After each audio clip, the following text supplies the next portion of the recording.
प्यारी साथ संगत जी, आज हम आपको जो साथी सुना रहे हैं वह इस प्रकार है। एक बार एक सेवादार ने बाबा जी को कहा, बाबा जी, मैं सेवा तो कर लेता हूँ पर मुझसे सिमरन नहीं होता। सेवा पर चाहे आप मुझे पूरा दिन लगाए रखें, पर मुझसे चौकड़ी मारकर सिमरन पर नहीं बैठा जाता। मैं ध्यान पर भी 1 घंटा बैठ जाता हूँ।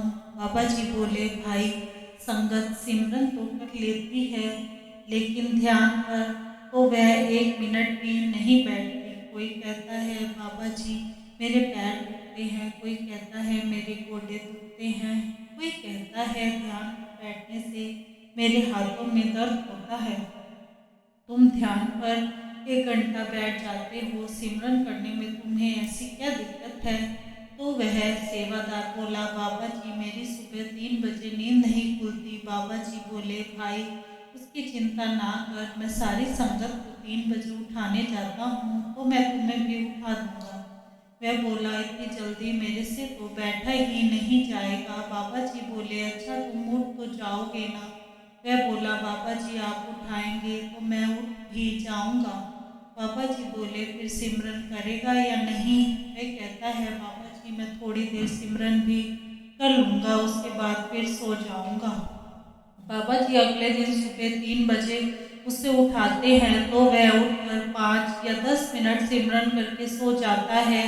धीरे धीरे उसके मन में आया कि बाबा जी मुझे रोज़ सुबह 3 बजे उठाते हैं, तो मैं क्यों ना थोड़ी देर और बैठकर सिमरन कर लूँ। ऐसा करते करते धीरे धीरे उसने पहले आधा घंटा, फिर 1 घंटा और फिर 1.5 घंटा, धीरे धीरे करते हुए वह 2.5 घंटे से भी ज़्यादा सिमरन के लिए बैठने लगा। सब कुछ करने करवाने वाले तो बाबा जी खुद ही हैं, लेकिन नाम हमारा हो जाता है।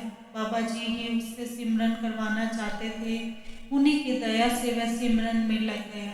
सेवा तो वह पहले से करता ही था। सेवा करके उसका मन निर्मल हो चुका था और वह धुन भी सुनता था। जल्दी ही उसकी सूरत भी शब्द से जुड़ गई और वह खंडों ब्रह्मांडों की सैर करने लगा। उसकी आत्मा उस पार ब्रह्म पिता परमात्मा से मिल गई और वह पूर्ण हो गया।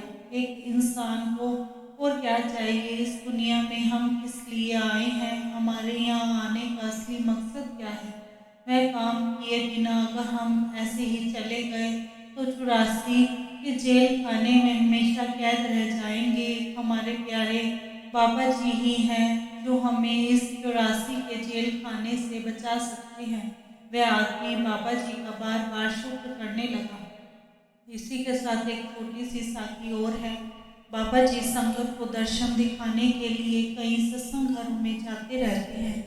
ऐसे ही बाबा जी ने किसी सत्संग घर में आना था। जैसे ही संगत को पता चलता है, पूरे शहर में बात फैल जाती है। सेक्रेटरी साहब भी सभी सेवादारों को फ़ोन करके मैसेज देते हैं कि सेंटर में कल बाबा जी ने आना है।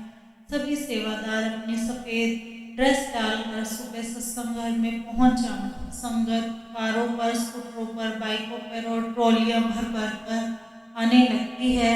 सत्संग घर में ऐसा माहौल हो जाता है कि गुरु के आने की खुशी सबके चेहरे पर साफ दिखाई दे रही है। संगत में बच्चे, बूढ़े और बुजुर्ग सभी लोग आते हैं। सेवादारों में एक औरत अपने छोटे से बच्चे के साथ आती है।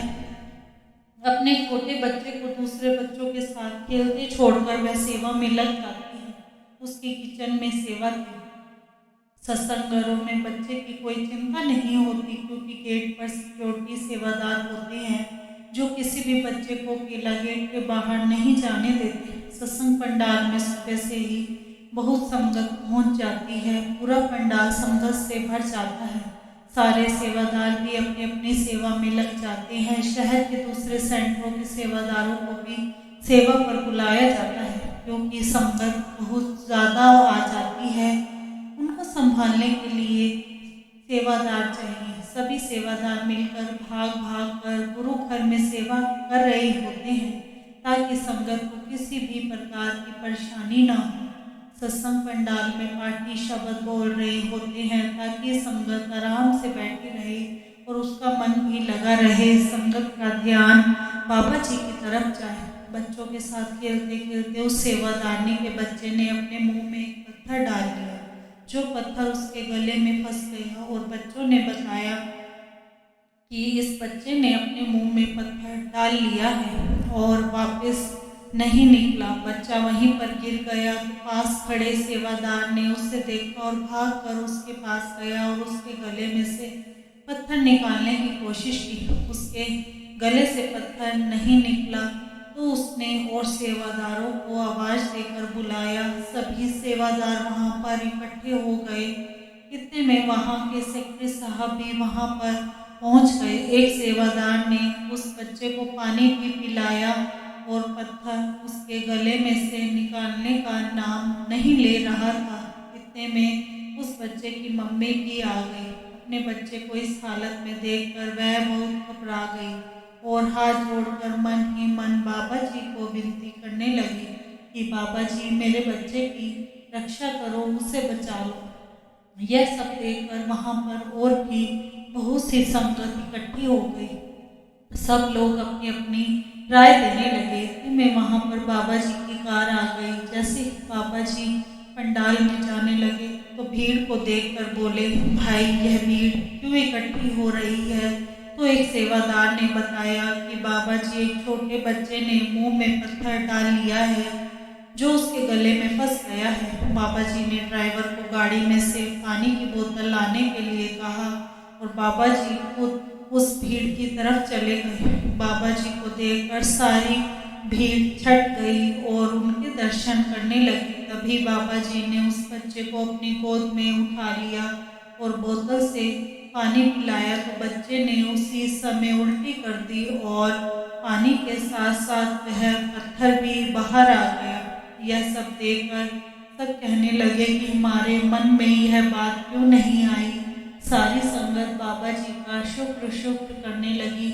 बच्चे की माँ तो बाबा जी के पैरों में गिर गई और बोली, बाबा जी आपने मेरे बच्चे की जान बचा ली, नहीं तो ना जाने इसका क्या हाल होता। बाबा जी ने ड्राइवर को इशारा किया कि जल्दी से इस बच्चे को अस्पताल ले जाओ और डॉक्टर को दिखाओ कि पत्थर के कारण इसके गले में कोई जख्म ना हो गया हो। पंडाल में सारी संगत बाबा जी का इंतजार कर रही थी। जब सारी संगत को पता चला कि बाबा जी ने आकर एक बच्चे की जान बचा ली है तो सारी संगत भी बाबा जी का हाथ जोड़कर शुक्र शुक्र करने लगी। बाबा जी ने पंडाल में बैठी सारी संगत को पैदल चलकर दर्शन दिए।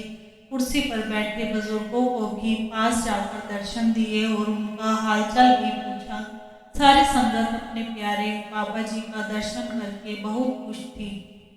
जब तक ड्राइवर वापस नहीं आया बाबा जी ने संगत को प्रश्न पूछने के लिए कहा। संगत ने बाबा जी से प्रश्न पूछे और बाबा जी ने भी हंसते हंसते संगत के सब प्रश्नों का उत्तर दिया। जब ड्राइवर अस्पताल से वापस आया तभी बाबा जी वहां से गए।